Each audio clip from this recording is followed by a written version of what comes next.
Well, yes, we are all in this together. Hey, welcome to DK Live.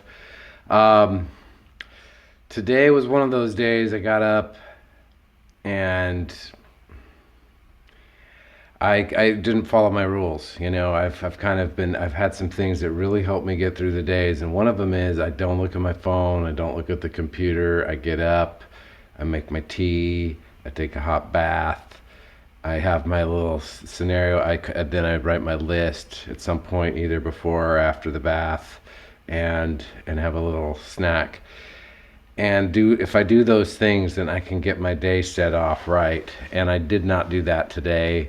Looked at the news, and it just really hit me. I'm didn't even want to do this live stream today because I just it's just hard, and but so I'm doing it because I want to get back on my pattern, and just because.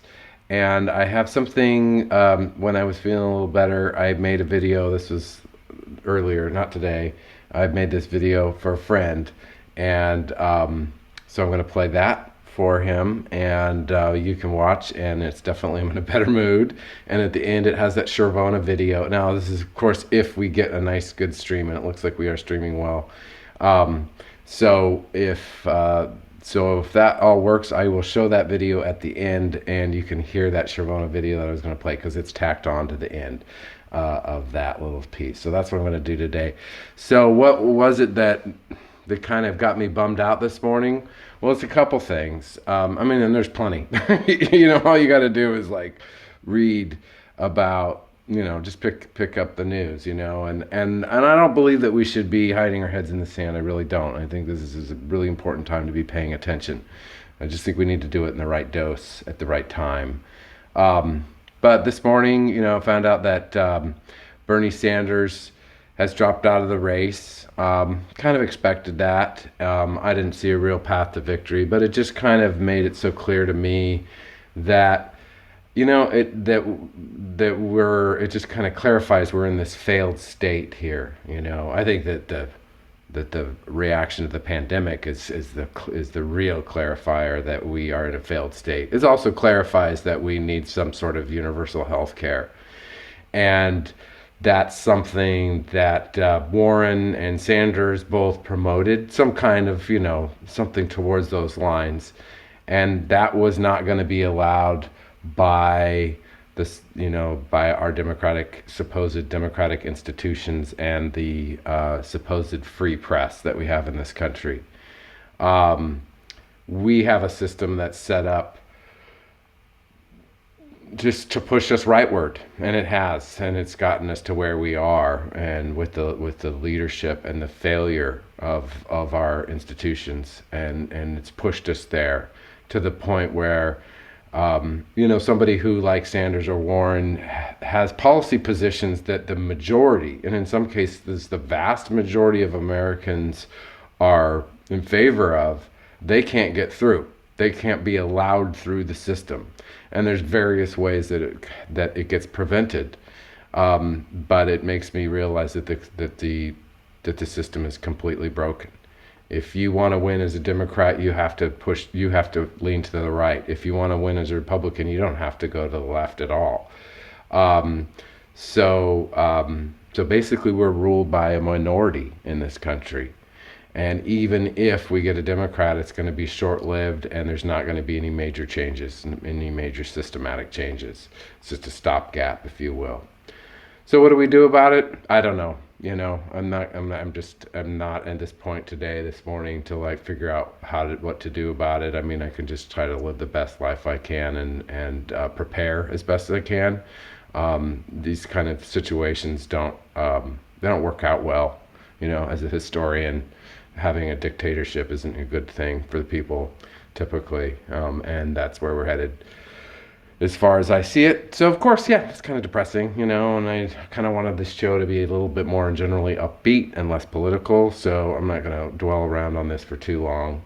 But I did want to point out, and this just kind of clarifies things, the Wisconsin, basically they forced their voters, if you haven't heard about this, and you probably have, to vote yesterday in the primary, even though it's not safe to do it, and none of the poll workers want to do it.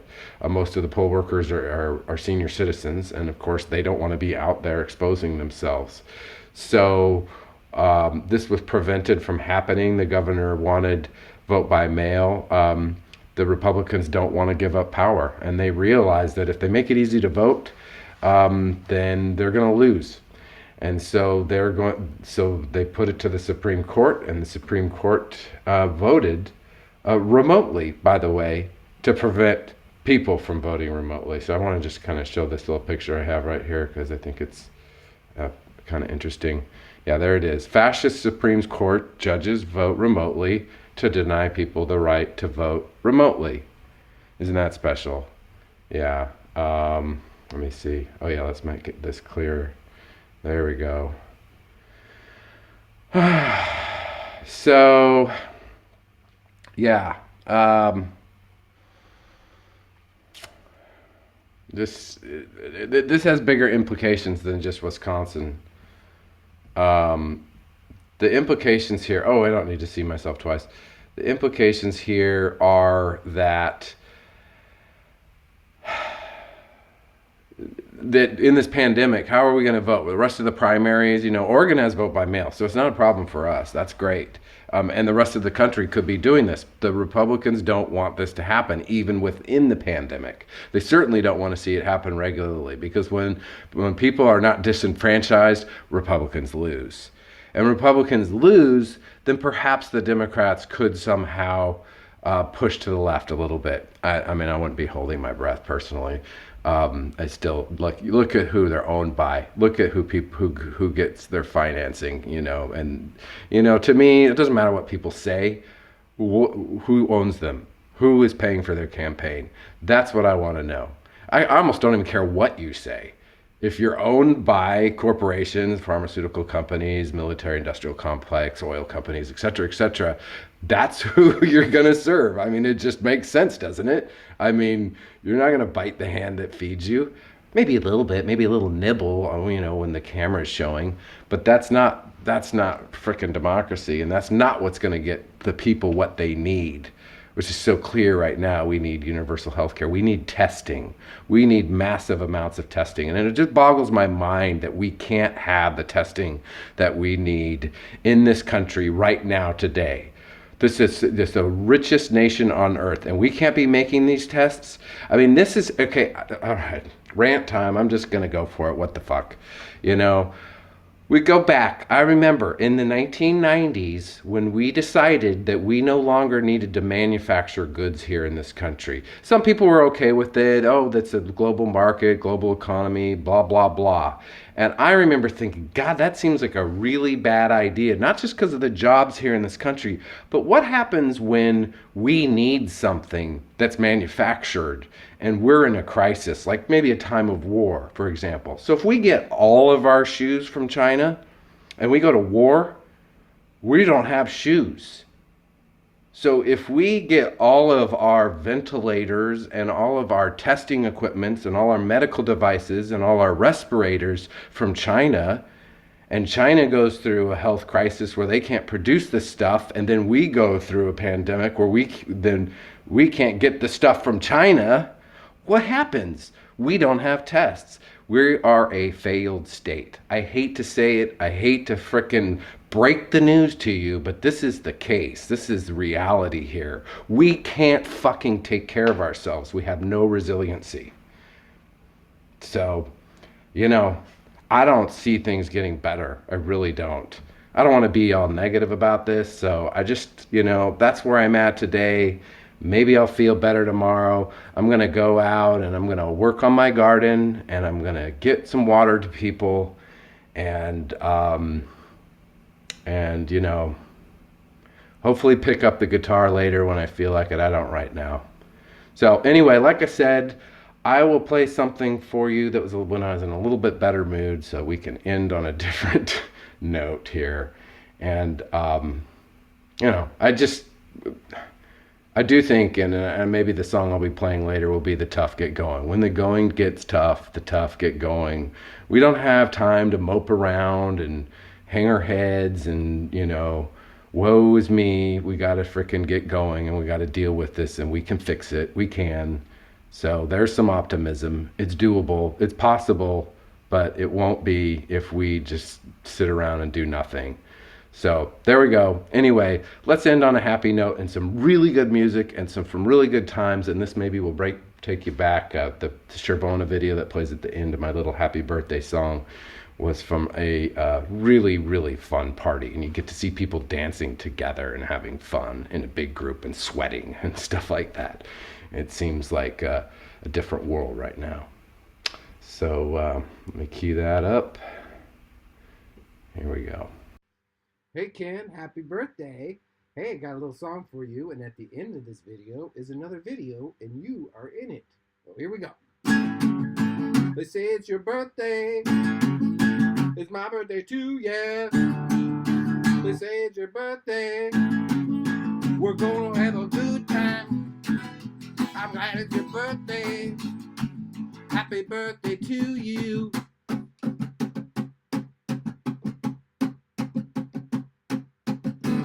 Yeah, we're gonna have a party. Yeah, we're gonna have a party. Yeah, we're gonna have a party. Yeah, we're gonna have a party. Birthday, I would like you to dance. Birthday, take a chance. Birthday, I would like you to dance. Birthday, dance. They say it's your birthday. We're gonna have a good time. I'm glad it's your birthday. It's my birthday too, yeah. They say it's your birthday.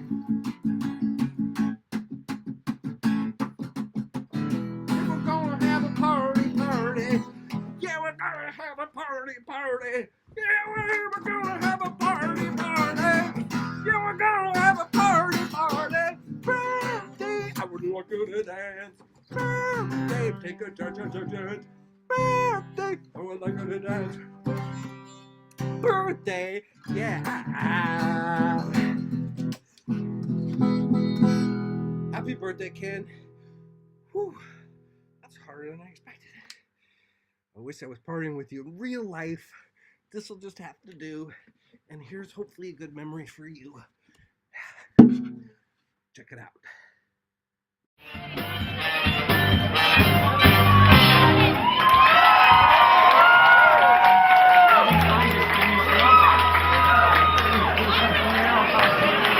Don't you guys want to hear a slow song or a fast one?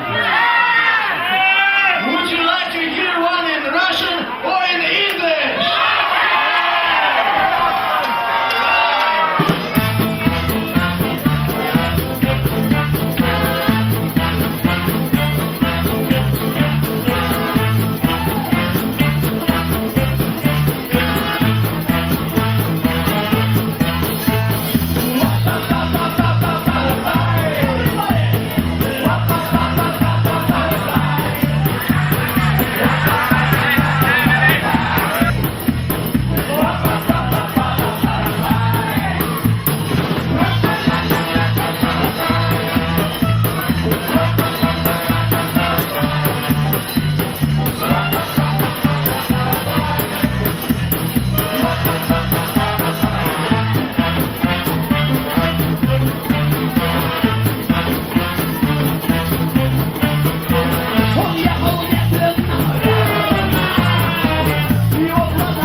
Shervona is just one of those rockin' local Portland bands.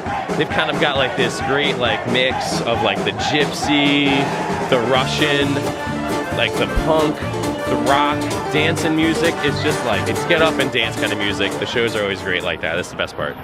Free Front is where it's at. You know, in this kind of place, you can just do it yourself and do it better. And then you can just make what you want.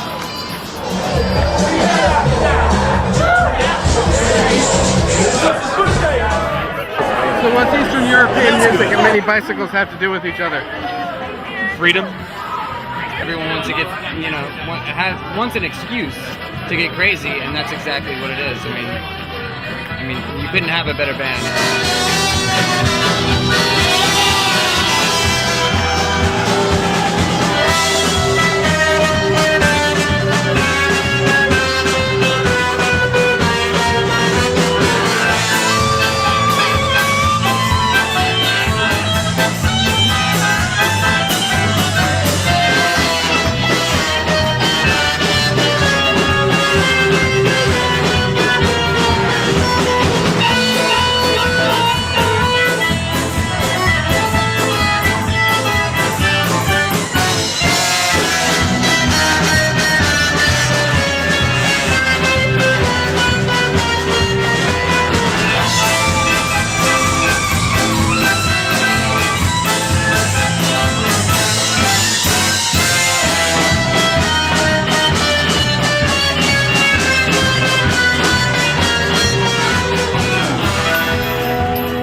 for my cycling homies.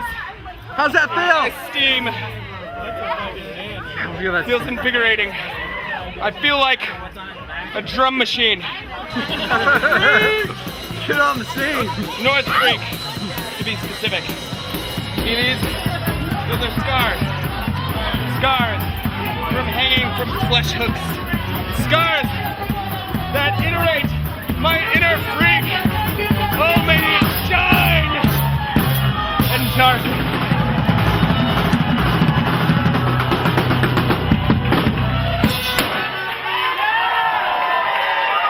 Los Benjamin mini bicycles.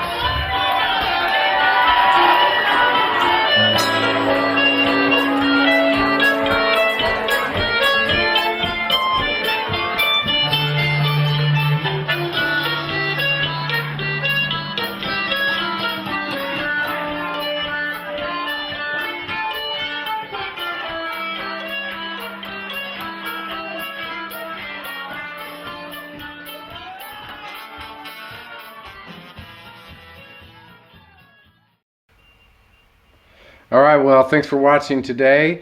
That cheered me up a little bit. I hope it did you.